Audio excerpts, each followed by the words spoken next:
Bismillahirrahmanirrahim. Assalamualaikum warahmatullahi wabarakatuh.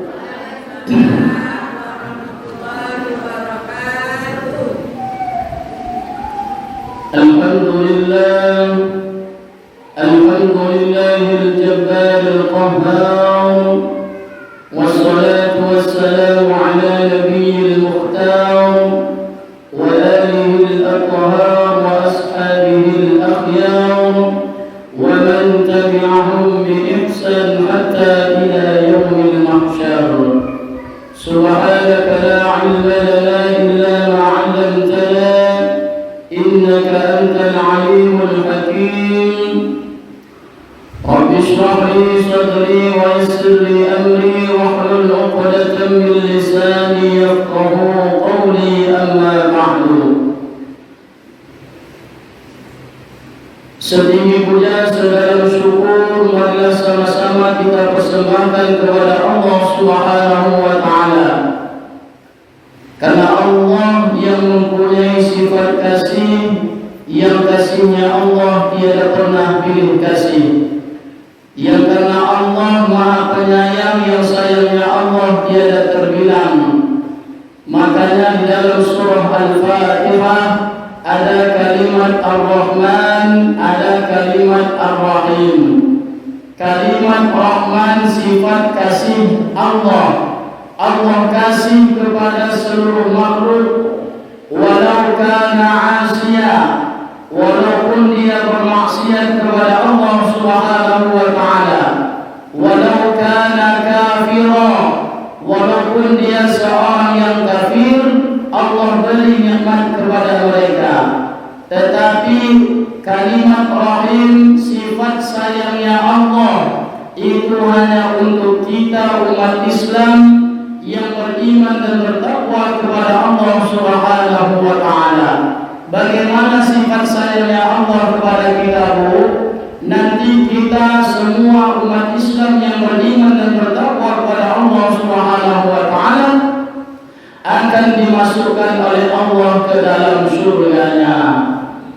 Bersolawat kita kepada Nabi yang agung, Nabi yang mulia, Nabi besar Muhammad sallallahu alaihi wasallam, dengan melafazkan Allahumma salli ala sayyidina Muhammad wa ala ali sayyidina Muhammad. Man shalla alayya wahidah, siapa yang bersolawat kepadaku satu kali, kata Rasul sallallahu alaihi asran, maka Allah bersolawat kepadanya sebanyak 10 kali.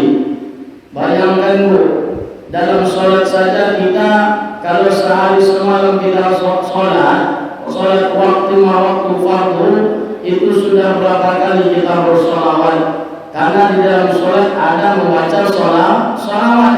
Kalau tak baca sholawat ketika sholat, itu sholatnya batal. Di mana kita membaca sholawat dalam sholat? Dalam tahiyat akhir dan awal. Subhanallah.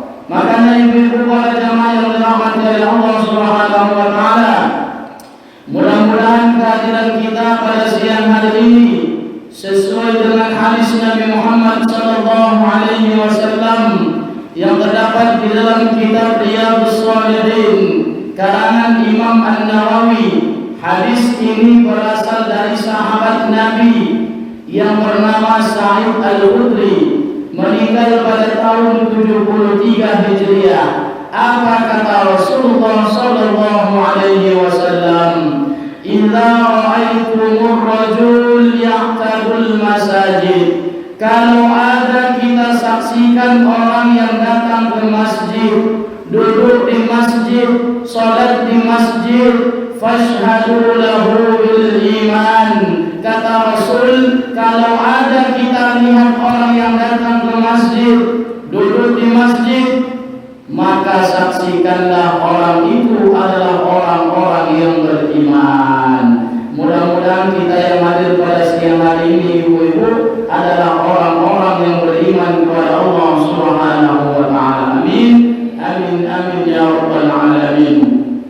Ibu-ibu, para jamaah yang saya hormati, yang dimuliakan oleh Allah Subhanahu Subhanahu wa ta'ala. Sudah 1 bulan setengah, Bu, ya, hampir 1 bulan setengah bulan suci Ramadan meninggalkan kita. Sedih, Bu? Bu. Sekarang kita sudah berada di bulan Zulqa'dah. Betul? Sebelum bulan Zulqa'dah ini ada bulan Syawal. Sebelum bulan Syawal itulah bulan Ramadan. Untuk awal ini saya menyampaikan sedikit saja sebelum nanti kita bahas tentang bulan Zulqa'dah. Ada 3 pesan Ramadan, Bu. 3 pesan Ramadan kepada kita setelah kepergian dari Ramadan tersebut. Ramadan sudah pergi, tapi ada pesan Ramadan kepada kita setelah kepergian Ramadan tersebut. Yang pertama, ibu-ibu para jemaah yang dirahmati oleh Allah Subhanahu wa ta'ala, yang pertama, Ramadan berpesan kepada kita setelah kepergian Ramadan ini, makin takutlah kita kepada Allah Subhanahu wa ta'ala. Ibu, karena sebulan-bulan Ramadan itu kita dilatih, kita dididik oleh Allah menahan lapar, menahan haus. Apakah setelah Ramadan sikap sifat perbuatan kita sama sebelum bulan Ramadan, atau kita makin takut kepada Allah Subhanahu wa ta'ala? Takut kita memakan barang yang haram. Ibu, pas bulan Ramadan kemarin kita bisa menahan barang yang haram. Apakah setelah Ramadan kita kembali memakan barang yang haram? Ibu, maka orang yang puasanya berhasil, puasanya sukses di bulan Ramadan, setelah Ramadan pergi dia makin takut kepada Allah Subhanahu wa ta'ala. Takut memakan bukan yang haknya, takut memakan barang yang haram. Karena Rasulullah Nabi kita pernah mengingatkan orang yang memakan barang yang haram. Yang pertama, Nabi sallallahu alaihi wasallam mengatakan, ayyuhuma lahmin, setiap daging, nabata min haramin, yang didapat dari yang haram, fannaru aula bih, maka neraka lebih cocok untuk membakarnya. Ibu, luar biasa. Yang pertama. Yang kedua, apa konsekuensinya orang yang memakan barang yang haram?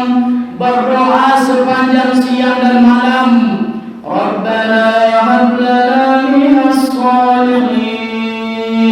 Kita minta kepada Allah anak keturunan yang soleh. Doanya ditolak oleh Allah Subhanahu wa ta'ala.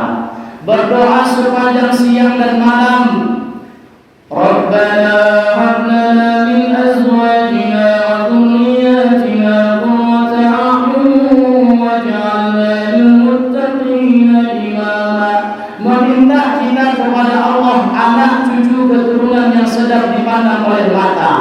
Doanya ditolak oleh Allah Subhanahu wa ta'ala. Kenapa, Bu? Karena yang dimakan adalah barang yang haram. Sampai-sampai meneteskan darah dan nanah pun di depan Ka'bah. Kita berdoa kepada Allah, kata malaikat, Bu, la labbaik wa la sa'daik.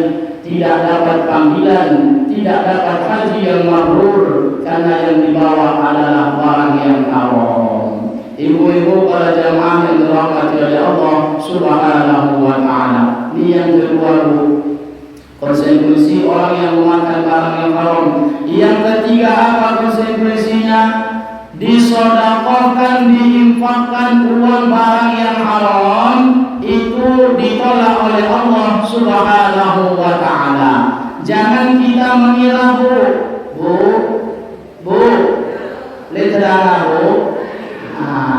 Jangan kita mengira ada uang kita 100 juta, lalu 90 juta kita sedekahkan, itu diterima oleh Allah Subhanahu wa ta'ala. Itu mentah-mentah ditolak oleh Allah Subhanahu wa ta'ala. Karena Allah, innallaha thayyibun, sesungguhnya Allah maha baik, la yuqbalu illa thayyib, lalu Allah tidak menerima kecuali yang baik-baik saja. Makanya ibu-ibu para jamaah yang dirahmati oleh Allah Subhanahu wa taala, ini konsekuensi yang ketiga, disedekahkan uang barang yang haram itu mentah-mentah ditolak oleh Allah Subhanahu wa taala. Lalu yang keempat, apa konsekuensinya orang yang memakan barang yang haram, Bu? Siapa saja yang memakan barang yang haram, siapa saja yang memakan barang yang haram, itu membuat orang yang makannya hatinya menjadi keras. Nasiyatin kadhibatin khati'ah. Ini duit haram yang kita bawa ke pasar, bukan ibu-ibu di sini ya Bu ya. Duit haram yang dibawa ke pasar, di pasar dibelikan beras, sampai di rumah dimasukkan ke dalam magicom berubah menjadi nasi. Betul Bu? Dari magicom berubah menjadi nasi dituangkan ke dalam atas piring, ke atas piring. Dari atas piring disuapkanlah ke dalam perut anak kita. Tanpa disadari kita sedang menyuapkan makanan yang haram ke dalam tubuh anak kita. Kita di sini bukan ibu-ibu di sini Bu ya, tapi kita yang di sana. Nasi yang haram tadi Bu masuklah ke dalam perut anak kita, digiling oleh usus menjadi darah, darah menyemprotkan ke jantung, jantung menyemprotkan ke sel-sel saraf. Dikarenakan yang dimakan adalah nasi dari yang haram, maka pikiran anak kita pun haram, haram, haram dan haram. Makanya ibu-ibu jangan khawatir, jangan heran kalau ada anak-anak kita, anak tetangga-tetangga kita susah diajak sholat, susah diajak ke masjid, susah diajak baca Quran. Boleh jadi dalam perut anak tersebut ada barang yang haram sudah dimasukkan oleh orang tuanya. Makanya ibu-ibu para jamaah, setelah kepergian Ramadan ini kita makin takut kepada Allah Subhanahu wa taala. Ibu-ibu para jamaah yang dirahmati oleh Allah Subhanahu wa taala. Yang kedua, pesan Ramadan apa Bu kepada kita? Di akhir Ramadan kita disuruh bayar zakat fitrah. Betul Bu? Udah bayar? Di akhir Ramadan kita disuruh bayar zakat fitrah. Kita lihat Bu, rangkaian ibadah kita kepada Allah, ujung dari rangkaian ibadah tersebut ada hubungan kita sesama manusia. Kita lihat Bu, puasa yang hubungan kita kepada Allah, di ujung-ujung puasa kita disuruh bayar zakat fitrah. Salat yang hubungan kita kepada Allah, di ujung-ujung salat kita disuruh salam kanan salam kiri. Haji hubungan kepada Allah, ketika ada yang kena denda itu bayar dam, membeli seekor biri-biri atau kambing itu disedekahkan kepada fakir miskin. Makanya Bu, setelah kita beribadah kepada Allah, rangkaian ibadah kita kepada Allah, ujung-ujungnya ada rangkaian sesama manusia kita tolong-menolong. Makanya Bu, zakat fitrah di bulan suci Ramadan 2,5 kilogram itu hukumnya wajib. Apa pesan Ramadan? Setelah kepergian Ramadan Ibu 11 bulan menjelang datang Ramadan berikutnya, apa pesan Ramadan? Ada yang hukumnya sunnah, ada infak, sedekah, wakaf dan lainnya, itu kita lanjutkan setelah kepergian Ramadan. Nah, ini Bu, pesan Ramadan. Ketika Ramadan zakat fitrah itu wajib, tapi setelah Ramadan ada hukumnya sunnah, infak, sedekah, wakaf, itu kita lanjutkan setelah kepergian Ramadan. Karena saya yakin ibu-ibu yang hadir pada siang hari ini orang kaya semuanya. Nah, ya Bu ya. Apalagi dalam lagi kita ada berkorban. Ibu-ibu para jamaah yang dirahmati oleh Allah Subhanahu wa taala. Makanya ibu-ibu, kita cerdaslah dalam beramal, Maksudnya apa cerdas dalam beramal? Jangan amal itu putus ketika kita masih hidup di atas dunia. Maksudnya apa, Bu? Ketika kita sudah meninggal dunia, kita masih menerima pahala daripada Allah Subhanahu wa ta'ala. Inilah yang dikatakan Nabi, Bu. Idza matal insan, kalau mati manusia, inqata'a amaluh, maka terputuslah amalnya. Ada yang tidak terputus, Bu. Salah satunya adalah shadaqatun jariyah. Shadaqah jariyah. Coba bayangkan, Bu, kalau dulu ibu pernah berinfak bersedekah untuk masjid, Bu, ibu dulu pernah bersedekah berinfak ke masjid, pernah menyumbangkan 10 sak semen, 1000 batu bata. Coba kita bayangkan, sudah berapa orang yang sholat di masjid itu? Sudah berapa orang yang baca Quran di masjid itu? Sudah berapa orang yang iktikaf di masjid itu? Dan ketika kita meninggal dunia, selama orang masih sholat di masjid itu, pahala tetap mengalir kepada kita. Inilah yang namanya cerdas dalam beramal. Ketika kita meninggal dunia, kita masih menerima pahala dari saudara-saudara kita yang mengerjakannya. Ibu-ibu para jamaah yang dirahmati oleh Allah Subhanahu wa ta'ala. Lalu yang terakhir, apa pesan Ramadan untuk yang pertama ini? Istri Rasulullah sallallahu alaihi wasallam, Siti Aisyah radhiyallahu anha, pernah bertanya kepada Rasulullah, wahai Rasulullah, di malam bulan Ramadan itu ada malam Lailatul Qadar. Betul kata Rasul. Lalu ketika aku berjumpa dengan malam Lailatul Qadar, apa yang harus aku baca doanya, wahai Rasul? Kata Rasul, Allahumma innaka afuun tuhibbul afwa fa'fu anni. Wahai Allah, ampunilah aku. Sesungguhnya Allah mencintai orang-orang yang minta maaf. Ini, Bu. Apa pesan Ramadan? Kita disuruh minta maaf kepada Allah atas dosa-dosa kita. Ada ibu yang tak punya dosa, Bu? Bu, kalau ada ibu yang tak punya dosa, saya ragu ibu itu bukan manusia. Ya, Bu, ya. Makanya ibu, tapi Bu, pesan Ramadan ini, kita tidak punya saja dosa kepada Allah. Kita tidak punya dosa saja kepada Allah, tapi kita juga punya dosa kepada sesama manusia. Ini, Bu. Rasul pernah bertanya kepada sahabat, ya sahabi, wahai sahabatku, atadruna manil muflis? Tahukah kamu, tahukah kalian orang yang paling bangkrut, orang yang paling merugi? Kata sahabat, wahai Rasul, al-muflisu fina man la dirham lahu wa la mata'. Wahai Rasul, orang yang paling bangkrut, orang yang merugi, orang yang tidak punya uang. Kata Rasul, la, tidak. Rasul menjawabku, wahai sahabatku, al-muflisu min ummati. Ibu, tengok bahasa hadisnya, Bu. Al-muflisu min ummati. Wahai sahabatku, orang yang bangkrut, orang yang merugi dari golongan umatku. Kita ini, Bu. Bukan umat Nabi Adam, bukan umat Nabi Idris.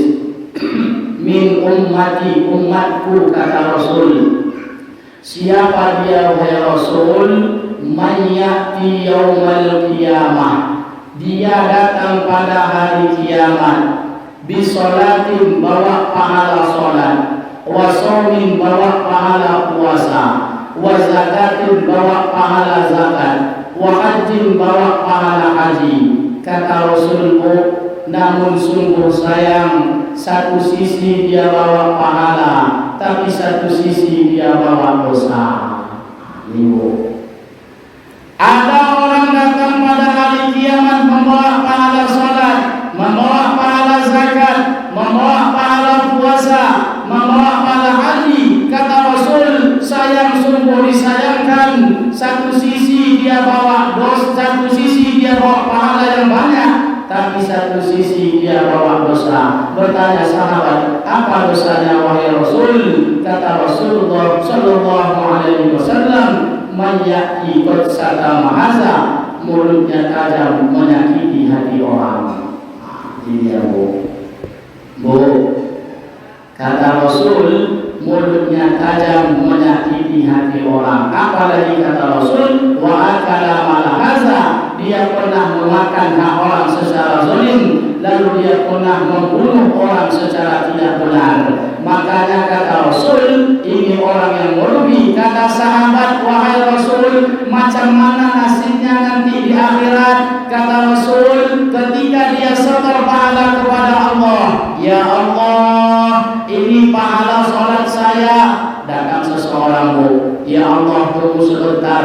Memang dia rajin sholat di atas dunia, sholat sunnah tak pernah tinggal, tapi dia pernah menyakiti hati saya. Kata Allah, ambil pahala sholatnya, berikan kepada orang yang dia sakiti hatinya. Habis pahala sholatnya, Bu. Ketika dia setor pahala puasa, ya Allah, ini pahala puasa saya. Datang lagi seseorang, Bu, ya Allah, tunggu sebentar. Memang dia rajin di atas dunia berpuasa, Senin Kamis tak pernah tinggal, tapi dia pernah menyakiti hati saya, ya Allah. Kata Allah, ambil pahala puasanya, berikan kepada orang yang dia sakiti hatinya. Habis pahalanya, Bu. Kata sahabat, wahai Rasul, kalau pahalanya sudah habis, tapi orang yang mengadu masih banyak, bagaimana nasibnya wahai Rasul? Kata Rasulullah sallallahu alaihi wasallam, kalau pahalanya sudah habis, Bu, tapi orang yang komplain, orang yang mengadu masih banyak, kata Rasul, diambillah dosa-dosa orang yang dia sakiti, diberikan kepada dia.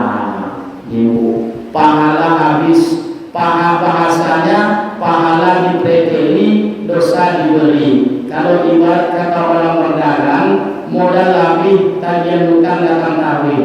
Ini dia, Bu. Makanya sebanyak-banyak orang bawa pahala, kata Rasul, nanti di akhirat banyak orang yang terhalang masuk ke dalam surga lantaran ada satu dosanya terhadap sesama manusia yang belum saling memaafkan. Makanya banyak sekarang orang salah sangka, salah kira, Bu. Banyak sekarang orang salah sangka, salah kira. Disangkanya dengan sholat 5 waktu, sholat sunnah tak pernah tinggal, hapus pahalanya sesama manusia. Tidak. Banyak orang sekarang salah sangka, salah kira, Bu. Disangkanya dengan puasa 30 hari di bulan Ramadan, puasa Senin Kamis tak pernah tinggal, hapus dosanya kepada sesama manusia. Tidak, Bu. Banyak sekarang orang salah sangka, salah kira, Bu. Disangkanya dengan haji umroh bolak-balik Makkah Madinah, hapus dosanya kepada sesama manusia. Tidak. Allah baru mengampuni dosa kita sesama manusia kalau kita sesama manusia baru saling memaafkan. Bu, udah saling memaafkan. Makanya inilah, Bu, yang sudah menjadi tradisi kita umat Islam di Indonesia, itu namanya halal bihalal. Makanya halal bihalal itu tidak ada lagi dosa di antara kita, habis bersih. Makanya ibu-ibu para jemaah yang dirahmati oleh Allah Subhanahu wa taala, kepada siapa kita minta maaf yang pertama? Yang pertama kepada kedua orang tua. Ini dia, Bu, kepada kedua orang tua kalau masih hidup. Makanya, Bu, ada sekarang, Bu, anak laki-laki itu setelah menikah dia lebih sayang sama istrinya ketimbang sayang sama ibunya. Betul, Bu? Banyak. Ada anak laki-laki, Bu, ya bukan anak mungkin, mudah-mudahan tidak anak ibu. Jadi menurut fakta, Bu, ya, anak laki-laki sekarang yang sudah menikah itu kebanyakan dia sayang sama istrinya ketimbang sayang sama ibunya. Ketika bulan puasa kemarin, Bu, dibiarkannya ibunya miskin, ketika ibunya mau buka puasa, wahai anakku, ibu mau buka puasa nih, apakah ada uang 50.000 untuk ibu beli buka puasa? Kata anaknya yang celaka ibu, wahai ibu, tunggu sebentar, aku tanya istriku dulu. Hati-hati bu, ini namanya ACL bu, anak celako. Ya. Makanya ibu para jemaah yang dirahmati oleh Allah Subhanahu wa taala, kepada orang tua kita minta maaf. Kalau sudah meninggal dunia orang tua kita, itu hanya bisa kita mendoakannya saja. Kirim doa kepada orang tua kita. Lalu kepada siapa kita harus minta maaf? Inilah kepada saudara-saudara kita, kepada tetangga-tetangga. Inilah pesan Ramadan kepada kita setelah kepergian Ramadan. Ramadan sudah pergi. Makanya ibu para jemaah yang dirahmati oleh Allah Subhanahu wa taala, sekarang kita sudah berada di bulan Zulqa'dah. Betul bu? Sesuai dengan firman Allah dalam Al-Quran surah At-Taubah, Bismillahirrahmanirrahim. Inna iddatash syuhuri 'indallahi 12 syahran fi kitabillah. Sesungguhnya perputaran bulan-bulan di sisi Allah 12, ada 12 bulan. Bukan bulan Januari, Februari bu, tapi bulan Muharram sampai Zulhijjah. Tapi dari 12 bulan ini, Muharram sampai bulan Zulhijjah, ada 4 bulan yang disebut bulan haram. Bukan haram dalam fikih bu, tapi haram di sini 4 bulan yang Allah muliakan. Bukan berarti bulan lain yang Allah muliakan bu, tapi ada keistimewaan sendiri di 4 bulan ini. Mana 4 bulan itu? 3 bergandengan, 1 terpisah jauh. Mana yang bergandengan? 3 tadi, bulan Zulqa'dah, Zulhijjah, Muharram. Ini berurutan itu. Zulqa'dah, Zulhijjah, Muharram, 1 terpisah jauh, itulah bulan Rajab. Ingat bu, Zulqa'dah, Zulhijjah, Muharram, Rajab, 4 bulan ini bulan yang Allah muliakan. Dari 4 tadi ini bu, ada 2 yang didahului dengan kata Zulqa'dah, Zulhijjah. Ada nama suami ibu depannya Zul. Bu, suami ibu ada nama yang depannya Zul. Zul Henry misalnya, Zulkarnain. Kenapa di bulan 2 ini Allah kata 2 Zulqa'dah, Zulhijjah? Karena di dalam 2 bulan ini, 2 bulan ini ada 2 ibadah yang sangat luar biasa Allah berikan pahalanya. Yang pertama ibadah haji, yang kedua ibadah udhiyah, memotong hewan kurban. Ini luar biasa pahalanya. Ibadah haji, walillahi 'alan nasi hajjul baiti man istata'a ilaihi sabila. Haji itu sudah Allah perintahkan untuk kita yang mampu. Makanya ibu-ibu para jemaah, kalau tahun-tahun sebelum ini kita tak bisa berangkat naik haji karena COVID-19 balik katanya bu. Sekarang sudah bisa berangkat, tapi dibatasi juga. Ada yang anehnya bu, sekarang kalau kita mendaftar tahun ini mendaftar 2022, 50 tahun akan datang baru berangkat. Kira-kira hidup kita lagi bu. Umur ibu sekarang sudah 60 tahun, mendaftar sekarang haji, tambah 50 tahun, 110 tahun. Kira-kira macam mana waktu ibu dulu? Makanya bu, jangan sedih, jangan berkecil hati. Kalau kita tak bisa ke Makkah, ke Madinah untuk haji, ada solusi dari Rasulullah Sallallahu Alaihi Wasallam. Ada satu ibadah, kalau kita kerjakan pahalanya sama dengan pahala haji.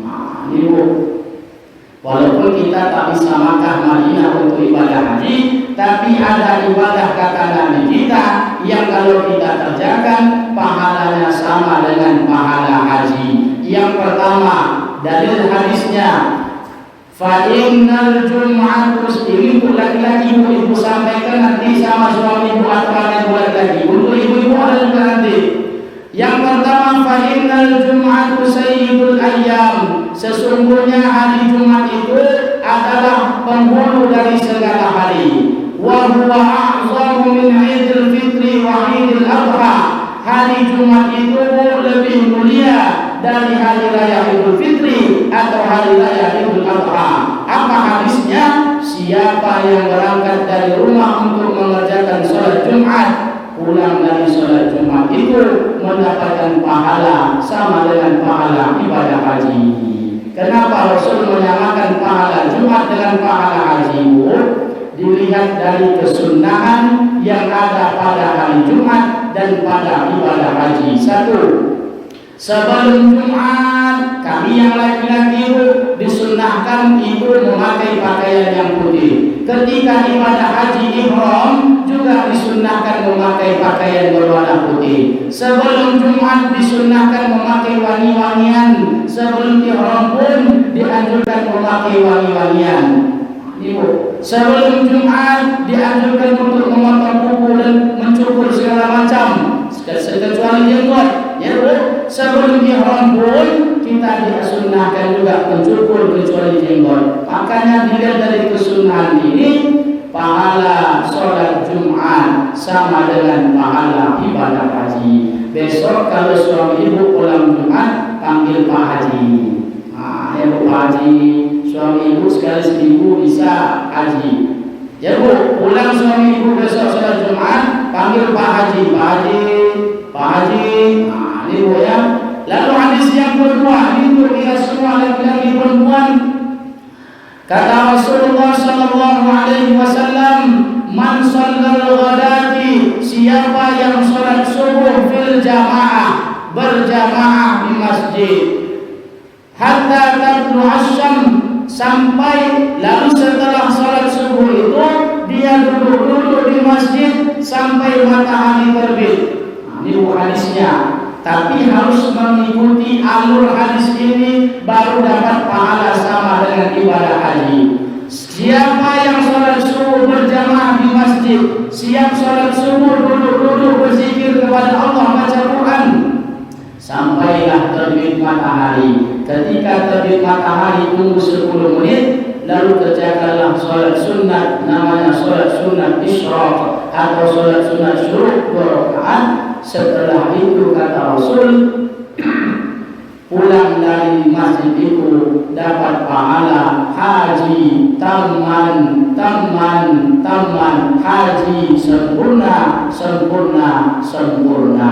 Tapi harus mengikuti alur hadis ini. Ya Bu ya, siapa yang sholat subuh berjamaah, setelah itu duduk di masjid, setelah itu menunggu sampai waktu terbit matahari, setelah itu menunggu 10 menit, kira-kira 10 menit setelah terbit, karena ketika terbit matahari tidak boleh sholat sunnah, tunggu sekitar 10 menit setelah terbit, lalu kerjakanlah sholat 2 rakaat, sholat sunnah isyraq. Setelah itu dapatlah pahala haji sempurna.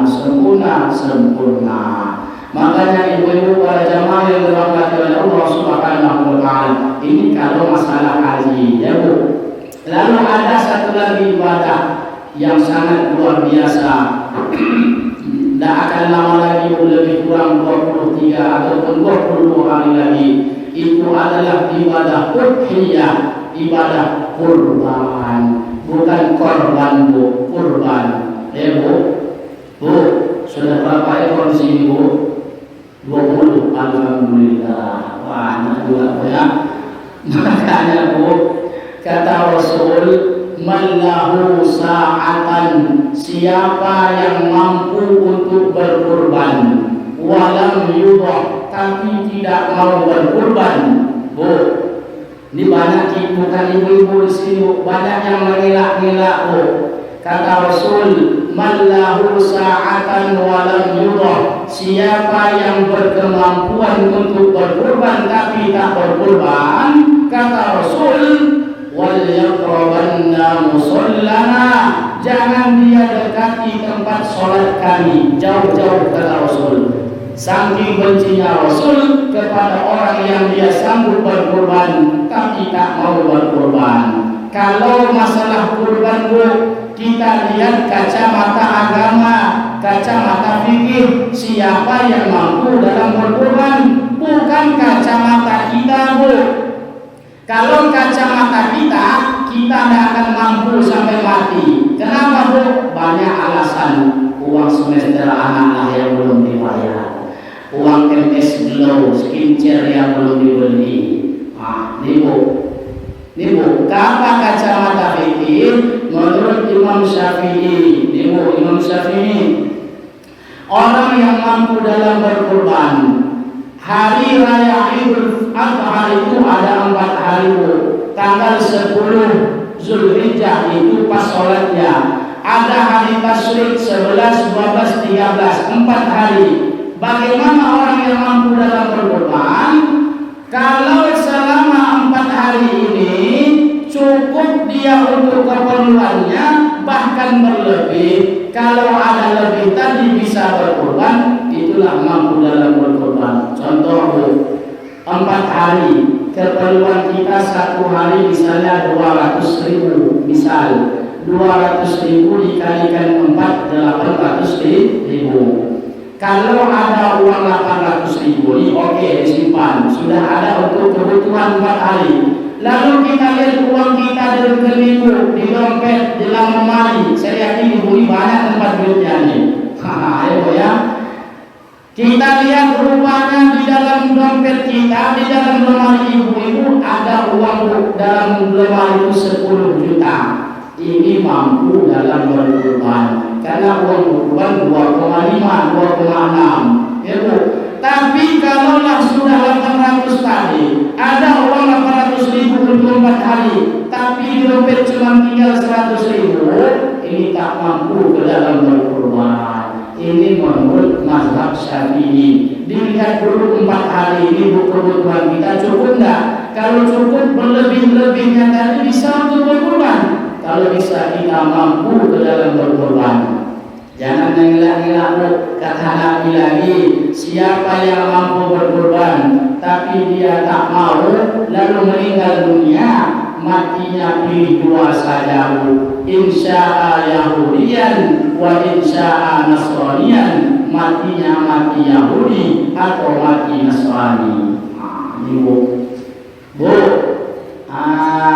Ini kalau masalah kurban. Tapi kalau menurut mazhab Imam Hanafi, itu kalau berkurban itu Bu, misalnya Bu, kita misalnya gajian tanggal 28 Bu, ibu-ibu yang gajian misalnya tanggal 28, hari raya Idul Adha misalnya tanggal 20. Itu kalau menurut Imam Hanafi, kita boleh berhutang Bu. Pergi kita ke tempat kambing itu atau ke pengurus atau kemana, sampaikan, Pak saya ngambil kambing, nanti tanggal 28 saya bayar. Ini kalau menurut Imam Hanafi boleh berhutang. Ini Bu, karena perintah kurban ini sangat luar biasa. Tapi kalau menurut kita yang banyak dipakai di Indonesia adalah mazhab Imam Syafi'i. Itu tadi Bu, kalau uang kita, apalagi ibu-ibu yang gajian bulanan, ini sudah bisa kita takarkan sebelum jauh hari. Karena kita bisa lihat, uang saya di rekening segini, uang di dompet segini. Kalau berlebih 4 hari tadi selama hari Idul Adha bisa untuk berkorban, maka berkorban. Ibu-ibu para jamaah yang dirahmati oleh Allah Subhanahu wa taala, karena intinya Bu, ibadah kurban ini hikmah yang paling kuat, yang paling utama ini kita supaya saling berbagi sesama kita. Kenapa Bu? Ada tetangga-tetangga kita Bu, ada saudara-saudara kita. Kalaupun tak ada di sini Bu, di sana banyak. Itu makan daging Bu cuma sekali setahun. Ya Bu, kalau ibu-ibu di sini saya yakin tiap hari makan daging. Ya Bu, ada saudara-saudara kita itu cuma sekali setahun makan daging. Kalaupun ada lebih itu kalau pergi pesta, kalau pergi acara syukuran itu baru makan daging. Betul Bu? Makanya ini untuk berbagi, kita yang dilebihkan Allah rezekinya pada tahun ini maka berkurbanlah. Ibu-ibu para jamaah yang dirahmati oleh Allah Subhanahu, ada yang mengatakan, Ustaz, saya berkurban tahun kemarin, tahun ini tak perlu lagi. Ini salah Bu. Kurban itu Nabi kita Nabi Muhammad Sallallahu Alaihi Wasallam itu berkurban setiap tahun. Bahkan Bu, sebelum meninggal dunia, Nabi kita Bu itu berkurban untuk masyarakat Makkah itu sebanyak 100 ekor unta. Ibu, satu ekor unta dirupiahkan sekarang 30 juta. 30 juta dikalikan 100 berapa duit itu? 3M. Maka jangan bilang Nabi miskin, Nabi itu orang kaya. Mana ada orang miskin berkurban 100 ekor unta? Ada Bu? Nabi Muhammad itu orang yang sempurna. Nabi Muhammad itu kaya, sehat, kuat, rajin ibadah, ganteng, sempurna Bu. Insanul kamil, manusia yang sempurna. Nabi Muhammad Sallallahu Alaihi Wasallam. Pernah Bu Nabi menikah terakhir dengan Maimunah, istri terakhir Nabi namanya Maimunah. Bu, sering Bu dengar nama Maimunah kan? Itu istri terakhir Nabi. Itu maharnya Bu, mahar mas kawinnya itu 400 dirham. 1 dirham 3 juta. 400 dikalikan 3 juta 1,2 M. Ibu berapa maharnya kemarin Bu? Bu, makanya mungkin ibu ini sering dengar hadis sebaik-baik wanita yang murah maharnya. Ini Bu, ada juga hadis begitu. Maka Bu, Nabi ini bukan orang miskin, orangnya kaya tapi hidup sederhana. Makanya Nabi berkorban tiap tahun. Akhir kehidupan Nabi itu berkorban sebanyak 100 ekor unta. Ibu-ibu para jemaah yang dirahmati oleh Allah Subhanahu wa Ta'ala, mudah-mudahan pada tahun ini ibu-ibu yang Allah lebihkan rezekinya, Allah lebihkan hartanya, bisalah ikut berkurban. Demikianlah Bu tausiah kita pada siang hari ini. Karena lebih kurang 12 menit lagi sebelum saya tutup Bu, ini saya mohon doanya ya Bu. Saya mohon doanya kepada ibu-ibu jamaah, karena doa ibu-ibu ini cepat dikabulkan oleh Allah. Apalagi ibu-ibu yang sering dianiaya. Ya Bu, doa ibu-ibu ini cepat dijawab oleh Allah. Saya mohon doanya Bu, bukan untuk melengkungkan atau untuk membangga-banggakannya Bu ya. Saya mohon doanya nanti pada hari Kamis ini, Senin, Selasa, Rabu, Kamis, insya Allah saya akan bukan naik haji Bu, insya Allah saya ke Jakarta, yaitu untuk acara grand final lomba azan nasional tahun 2022. Saya ikut kemarin Bu, yaitu acaranya di bulan puasa kemarin. Dari 500 peserta, alhamdulillah masuk 10 besar. Kemudian mohon doanya, mudah-mudahan selamat sehat walafiat dan kembali ke rumah juga selamat sehat walafiat. Lomba ini Bu dibuat oleh Dewan Masjid Indonesia Pusat Bapak Yusuf Kalla dan juga Kementerian Pariwisata Ekonomi Kreatif Bapak Sandiaga Uno. Ibu, makanya besok acaranya hari Jumat tanggal 17 Juni, yaitu selepas asar di Masjid Istiqlal Jakarta. Mohon doanya, mudah-mudahan selamat walafiat. Dari kurang